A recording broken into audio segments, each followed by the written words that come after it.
Action Aid the Human Cost of Public Sector Cuts in Africa በሚል ርዕስ ሪፖርት አውጥቷል። በኢትዮጵያ፣ በጋና፣ በኬንያ፣ በላይቤሪያ፣ ማላዊ እና በናይጄሪያ ከ600 በላይ የጤና ጥበቃ ሰራተኞች፣ መምህራንና የማህበረሰብ አባላት ላይ ጥናት አካሂዶ የደረሰበትን ውጤት ይፋ አድርጓል። ባለፉት 5 ዓመታት የመምህራን ደሞዝ ከ10% እስከ 50% መቀነሱን ጥናቱ ያሳያል። 90% የሚሆኑ የጤና ሰራተኞች የቤት ኪራይ፣ ምግብና የቤት ወጪዎች የመሳሰሉ አስፈላጊ ፍላጎቶችን ለማሟላት በቂ ደሞዝ እንደማይከፈላቸው ሪፖርት አድርገዋል። IMF ብድር ካበደረ በኋላ በኢትዮጵያ የኢኮኖሚ ማሻሻያ በሚል ስም የፖሊሲ ለውጥ ተተግብሯል። የአክሽን ኤድ ሪፖርት እና የኢትዮጵያን ሁኔታ እንዲነግሩኝ ዶክተር ግርማን ጋብዣቸዋለሁ። በጣም አመሰግናለሁ ዶክተር። እንግዲህ አክሽን ኤድ አዲስ ሪፖርት አውጥቷል። በሪፖርቱ ኢትዮጵያንም ያካተተ ግምገማውን አድርጓል። ሪፖርቱን አይተውታል? አመሰግናለሁ። መልካም። አዎ፣ አክሽን ኤድ ጥሩ ሪፖርት አውጥቷል። 6 ሀገሮች ላይ ነው የሰራው። ኢትዮጵያ፣ ጋና፣ ኬንያ፣ ላይቤሪያ፣ ማላዊ እና ናይጄሪያ ነው እና ብዙ ከኢትዮጵያ ጋር የሚመሳሰል ነገር አላቸው። ስለዚህ ሰዎች ይሄንን ሪፖርት ቢያወጡ ጥሩ ነው። ከአይኤምኤፍ ጋር ተያይዞ የተከሰተው ነገር ምንድነው? ያው እንደምታውቂው የረጅም ጊዜ የኢኮኖሚ ችግር ነበረብን። 50 ዓመት ሆኖታል የኢትዮጵያ ኢኮኖሚ ያው የፖለቲከኞች መጨለጃ ከሆነ እና በተለይ ደግሞ ባለፉት 6-7 ዓመታት በአመራርም ችግር በተደጋጋሚ ባጋጠሙን ጦርነቶችን ምክንያት ከፍተኛ ችግር ውስጥ ነው ያለነው እና አይኤምኤፍ በጣም ትንሽ ብር ከኛ ኢኮኖሚ ራሱ አብይና ከሱ ስራ ያሉ ልጆች ሪፖርት ከሚያደርጉት አኳያ 2% የማይሞላ ለዛውም በ4 ዓመት የሚሰጥ ብድር ሰጥቶን በጣም ብዙ ነገር ነው የጠየቀው እና አንዱ ነገር ምንድነው የጠየቃቸው? ይሄ መንግስት ለህዝባዊ አገልግሎት የሚውሉ ጉዳዮች ላይ የሚያወጣውን ወጪ እንዲቀንስ የሚል ነው። ለምሳሌ ለነዳጅ የሚደረግ ድጎማ፣ ለማዳበሪያ የሚደረግ ድጎማ፣ ሰዎች የሚያገኙት ገቢ ላይ ከፍተኛ ቀረጥ መጣል፣ ግብር ማለት ነው፣ ይቅርታ፣ ከፍተኛ ግብር መጣል፣ ከሰዎች በተለያየ መንገድ ገንዘብ መሰብሰብ እና እነዚህ በጣም አስፈላጊ እና ወሳኝ የምንላቸው ዘርፎች ላይ የሚመደበውን በጀት መቀነስ፣ ለምሳሌ ትምህርት፣ ጤና፣ ግብርና የመሳሰሉት ማለት ነው እና አይኤምኤፍ እነዚህን ነገሮች ጠይቋል። ያው የአብይ መንግስትም በሚችለው መጠን እያደረገ ነው። ግን የሚያሳዝነው ነገር ምንድነው? የኢትዮጵያ ኢኮኖሚ እንደው ቀላል አናሎጂ ለመጠቀም የኢትዮጵያ ኢኮኖሚ ካንሰር ነው ያለበት። ግን ከአይኤምኤፍ ያገኘነው የራስ ምታት ኪኒን አይነት ነገር ነው። ስለዚህ አንደኛ አብይ ትክክለኛው መድኃኒት አይደለም እየተጠቀሙ ያሉት። ሁለተኛ ደግሞ የሚወስዱትን መድኃኒት ራሱ የፔን ኪለር ወይም የራስ ምታቱን መድኃኒት በአግባቡ አይደለም እየወሰዱ ያሉት ወይም ኢኮኖሚውን እንዲወስድ እያደረጉ ያሉት እና በጣም በሚያሳዝን መልኩ የመምህራንም የጤና ባለሙያዎችም መልስ ለተጠየቁ ጥያቄ እዚህ አክሽን ኤድ ላይ የወጣው ያለውን ሁኔታ የሚያሳይ ነው። እኔ በበኩሌ እንደዚህ አይነት ነገር ብዙ ሰራለሁ። የቀረበው ሪፖርት ላይ ምንም አይነት ችግር አላገኘውም። አሰራራቸው እጅግ በጣም ሳይንሳዊ መንገድ የተከተለ ነው እና እንደው አንዳንድ ነገሮችን ልጠቅስልሽ ከቻልኩ ከዛ ሪፖርት ላይ በጣም ያሳዘነኝን ነገር። መልካም።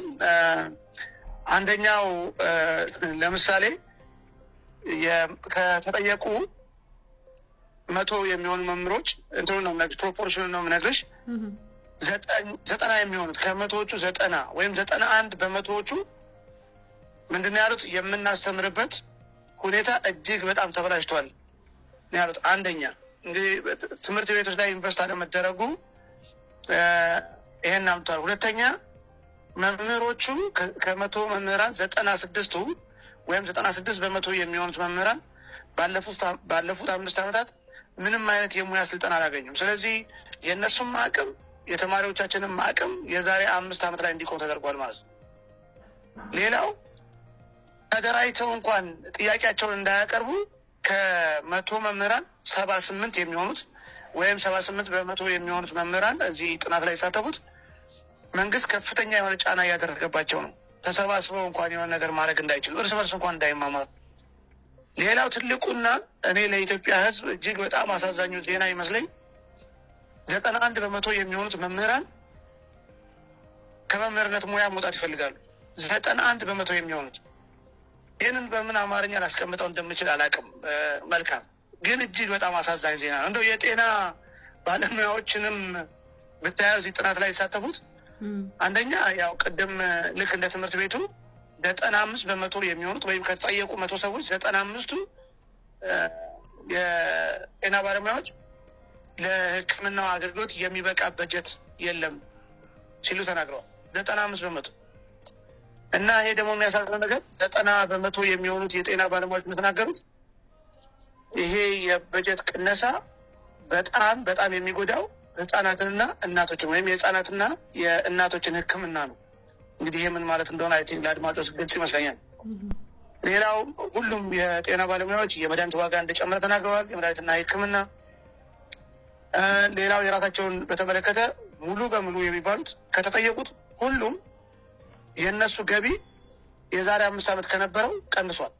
እንግዲህ አደግን እየተባለ በሚወራበት ሀገር ነው 100 በመቶ የተጠየቁት ባለሙያዎች ገቢያችን ከዛሬ 5 ዓመት ጋር ከነበረው ጋር ሲወዳደር ቀንሷል ያለው 75 በመቶ የሚሆኑት ወይም ደግሞ ከመቶ ተጠያቂዎች 75ቱ እኛ እና ቤተሰባችን የሚጠቀመው ምግብ ወይም የሚመገበው ምግብ ቀንሷል ሲሉ ተናገሩ። ስለ ጤና ባለሙያዎች ነው የምናወራው ማለት እና ከመቶዎቹ ከተጠየቁት መቶዎቹ 100 ሰዎች ወይም ደግሞ 100 በመቶ የሚሆኑት ባለፉት 5 ዓመታት ምንም አይነት የሙያ ስልጠና አላገኙም። ይሄ አይ ቲንክ በጣም ግልጽ ሊሆን ይገባል። ሳይንስ በጣም እያደገ በሚሄድበት ዘመን በሽታዎች አይነት እጅግ በጣም እየተወሳሰበ በሚሄድበት ዘመን 5 ዓመት የጤና ባለሙያዎች ምንም አይነት የሙያ ስልጠና ለማግኘታቸው እጅግ የሚያሳዝንና የሚያስፈራ ነገር ነው። ሌላው 100 ከተጠየቁት ሙሉ ለሙሉ ኢትዮጵያውያን እንደማወራው የጤና ባለሙያዎች ሁሉም ስራችን ላይ ከፍተኛ ጭንቀት አለብን እያሉ ነው። እንግዲህ እንደዚህ የተጨነቁ ሰዎች ናቸው መተው በሰው ህይወት ላይ እንዲወስኑ የምናደርገው ሙያቸው ስለሆነ ማለት ነው። እና ሌላው ቅድም እንዳልኩት የመምህሮቹ 91 በመቶ ነው። የጤና ባለሙያዎች ይሄ በጣም የተከበረ ሙያ ውስጥ ያሉ 65 በመቶ የሚሆኑት ይሄንን ሙያ መልቀቅ ይፈልጋሉ። እና ይሄ ከአይኤምኤፍ ጋር ተያይዞ የመጣና በራሱ በመንግስትም እጅግ በጣም ደካማ የሆነ የኢኮኖሚ ቅደም ተከተል ወይም ፕራዮሪታይዜሽን ችግር ምክንያት ያው እንደዚህ አይነት ደረጃ ደርሰናል። እና መልካም አንድ ሊሰመርበት የሚገባ ነገር አይኤምኤፍ የችግሩ መንስኤ ሳይሆን በጣም ከፍተኛ ችግር ስላለብን የመጣ ተቋም ነው። የችግሩ መንስኤ የራሳችን በጣም ደካማ የሆነ የመንግስት አመራር ነው ወይም ደግሞ የፖለቲከኞች አመራር ነው። ይሄ መታወቅ አለበት ብዬ አስባለሁ።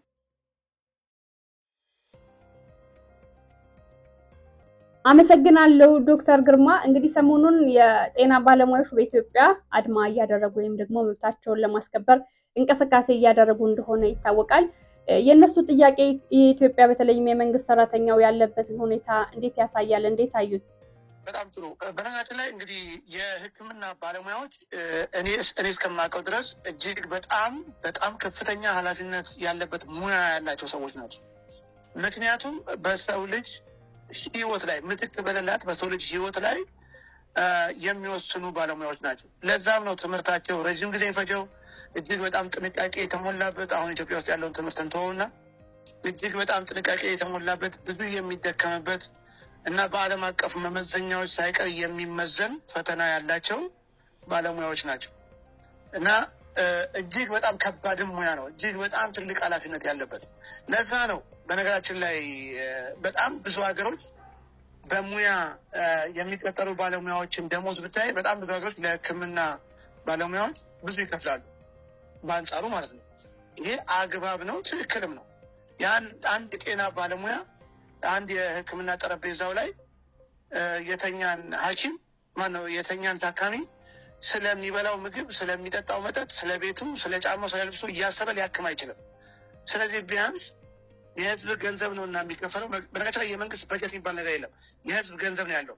የህዝብ ገንዘብ ነውና የሚከፈለው።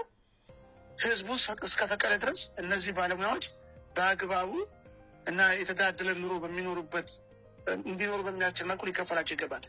ስለዚህ ቅድም እንዳልኩት ኢትዮጵያ ውስጥ ሳይሆን የተለያዩ ሀገሮች ወይም በርካታ ሀገሮች የጤና ባለሙያዎችን በጥሩ ሁኔታ ኢኮኖሚያቸው በፈቀደ በጥሩ ሁኔታ ይከፍሉ ነበረ።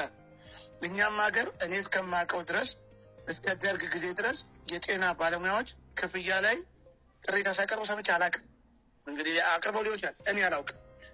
ኢህአዴግ ከገባበት ጊዜ ጀምሮ ግን ከ1983 ወዲህ በተለይ ምሁራን ላይ በተለይ ደግሞ ይሄ በጣም ከፍተኛ የሙያ ደረጃ የደረሱ ሰዎች ላይ ካላቸው ጥናትና ይሄ ምንድን ነው ይሄ እነሱን አርቆ የማየት ያው ሲገቡ ትዝ ይልሻል ምሁሩ ወላዋይ ነው ምናምን እያሉ ምሁሩን አንታጎናይዝ ሲያደርጉ ነው የኖሩት እና ከዛ ተከማይቶ የመጣ እና ለሙያ ክብር አለመስጠት እና ሙያዎች ምን ያህል አስፈላጊ እንደሆኑ ካለማወቅ የሚመነጭ ጉዳይ ነው። ስለዚህ አንደኛው ይሄ መሰረታዊ የሆነ የአመለካከት ችግር ያለባቸው የፖለቲካ ስልጣን ላይ ያሉ ሰዎች የሙያውን ንቀት ነው የሚያሳየው። ሁለተኛ ግን አይ ቲንክ ሰፋ አድርገን ስናየው አይደለም መምህሮች አይደለም በሌላ ዘርፍ የተከተሉ ሰዎች የሕክምና ባለሙያዎች እንኳን አሁን ካለው የኑሮ ውድነት አኳያ